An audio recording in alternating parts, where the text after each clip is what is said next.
Government ने एक ही झटके में गोल्ड इंपोर्ट ड्यूटी 6% से डायरेक्टली 15% कर दी है। मतलब गोल्ड इंडिया में इंस्टेंटली और महंगा हो गया है। मान लेते हैं कि गोल्ड की value for 10 gram is 1,54,750 rupees.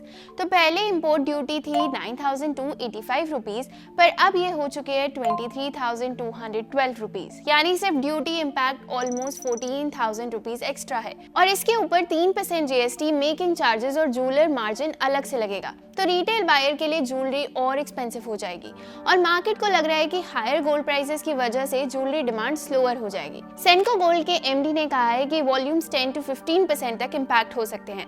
Consumers lighter jewellery bye करेंगे या परचेजेस पोस्टपोन करेंगे। और जब से पीएम ने गोल्ड बाइंग को रोकने की बात की है, तब से ज्वेलरी स्टॉक्स 5 से 15% तक क्रैश हो गए हैं।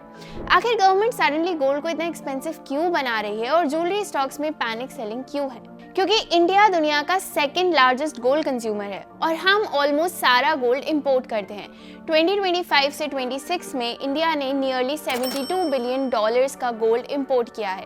यानी इंडिया के टोटल इंपोर्ट बिल का अराउंड 9 to 10% सिर्फ गोल्ड था। और गोल्ड इंपोर्ट डॉलर में होता है, मतलब जितना ज्यादा गोल्ड हम खरीदेंगे उतना ज्यादा डॉलर्स इंडिया से बाहर जाएंगे। अब ऑलरेडी क्रूड ऑयल एक्सपेंसिव है, मिडिल ईस्ट टेंशंस बढ़ रहे हैं, फॉरेक्स रिजर्व्स प्रेशर में है, इसलिए गवर्नमेंट नॉन एसेंशियल इंपोर्ट्स को कंट्रोल करना चाहती है और उसका सबसे बड़ा टारगेट बना है गोल्ड। इसी फियर की वजह से गोल्ड स्टॉक्स लास्ट 5 दिन से प्रेशर में है।